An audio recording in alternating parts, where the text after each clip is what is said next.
My name is Jonathan and welcome to Software Design from the Beginning. In the previous episode, I introduced you to AMMERSE, its design principles I've come up with in the third law of software design under checklists. AMMERSE helps you understand the various weights that you need to consider when doing design. This episode is going to talk about the AMMERSE Maturity Index. Let's get started. Right, here we are, AMMERSE Maturity Index. So what I've done is I've arranged the 7 principles so that they can be here under 1, 2, 3, and 3.1. These are the levels of maturity. It signifies how mature your system is. Level 1, you'll typically find this when you're looking at an outsourcing kind of scenario. You might have a company, you've sent them some requirements, they've given you a quote for those requirements and they've built you a system and they've reached the time and budget hopefully and they've solved the things you asked them to solve. And this really gives you a level 1. It's the most basic level of software design. It is not maintainable or minimal. It does not have perhaps enough thought placed into the design that you would expect. There are chances that they could have considered certain things. Maybe they're a very good team and do this anyway, but the point is, how do you know? Level 2 is when a design team considers, or a development team considers, the minimal and maintainable environmental aspects of the design. They're making sure that it's fit for purpose, that the code is highly maintainable, and that you can do things with it, and it's easy to understand, so that if you require new features, they can implement it quite easily. What often happens, especially in the outsourcing kind of world, is that you get a level 1 and then you have a vision. You get some users, you have a vision to get to new features and so on, and they say, well, you know, it's just not built for those kinds of things. The gap between level 1 and level 2 is considerable. The gap between 1 and 3 is really, really a huge gap. So what we're saying here is that if you have no understanding of your code's current maturity index, how do you know you're going in the right direction? So level 2 really is where we want to get to. This is really the sweet spot. All projects, in my opinion, should aim directly out the box for level 2. You never want a level 1. Level 2 is the minimal that you need. You need a system that has been thought through, that is fit for purpose and minimal complexities, right? Necessary complexity only, and it's maintainable and it sits within its environment well. And it's now eligible for change. You can give it to a developer, he can easily understand it and move it and change it. This is really the basic level of maturity that a system should get to. If you had to ask me, come and have a look at my system, tell me where we are, this is what I would do. I would see which components, which parts of your system are mapping to which part of this maturity index, right? I would tell you that your core functionality is a level 2. That's great. You're achieving level 3 in some areas. You're not achieving even level 1 in some other areas. And this could be a real way for you to understand where you are and do that gap analysis to where you want to be.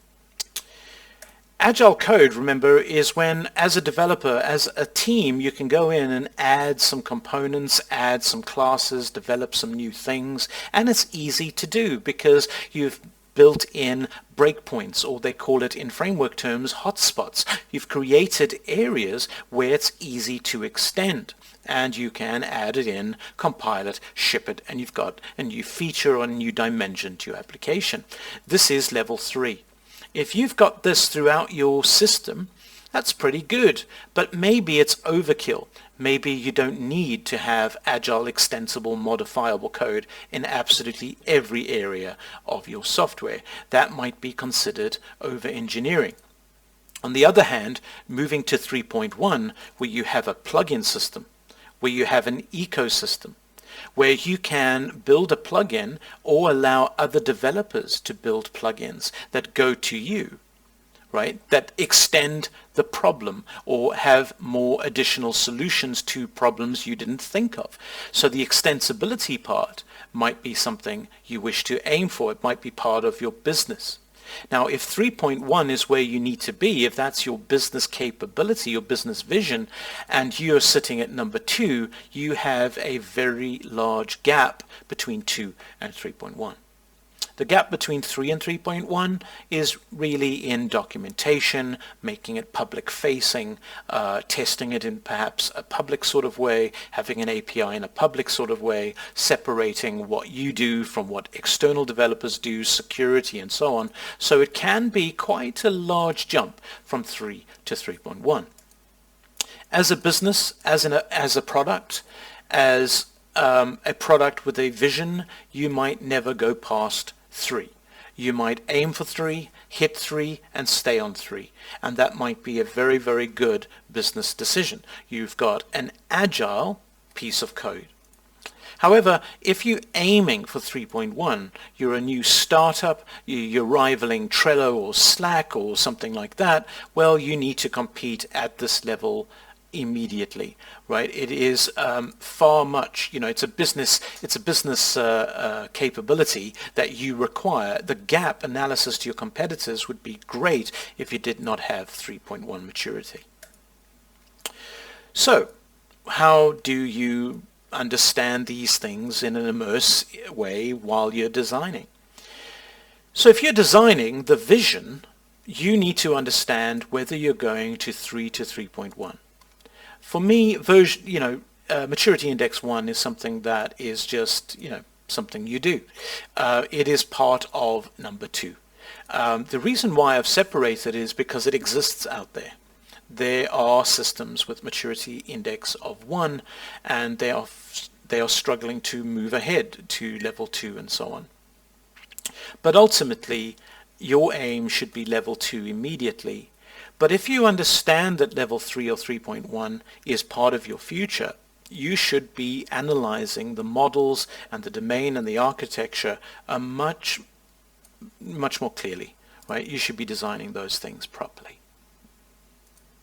In the next section, we will talk more about the Maturity Index and immerse the design principles, and we will touch once again on abstractions and the line and the box. We'll try and fit it together a little bit more so that there's a bit more of an understanding of how these things relate and the kinds of decisions you need to make while you're working. I'll end this with the following thought. If you're working on a system, a platform that has put 3.1 as its main capability. So in other words, it has fully extensible mechanisms. Does it leak into your application? So in other words, do you have to configure and set up all the components and the configurability within your layer to satisfy the extensibility of the layer below? That could be a form of leaky abstraction. If you choose an architecture on which you sit, which is a 3.1, you might be building 3.1 already. That means your designs have to be 3.1 already. That has an associative cost. So in other words, if we have to go back this way and think about it, well, what is happening here? Well, other side. There we go. What is happening here is we are going back to level 1 and influencing level 1. We are putting great burden on level 1 because we're building on top of a system that is 3.1.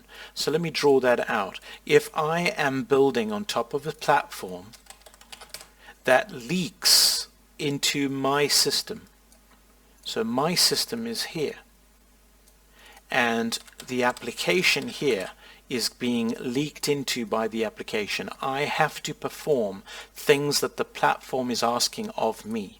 I might be sitting in a 3.1 application with a maturity index of 1 or 2 mindset. This could be just as bad or consequential to the failure or success of a project. So understanding the maturity index of your platform is also vital for understanding where you are. My name is Jonathan. Thanks for watching. Catch you next time.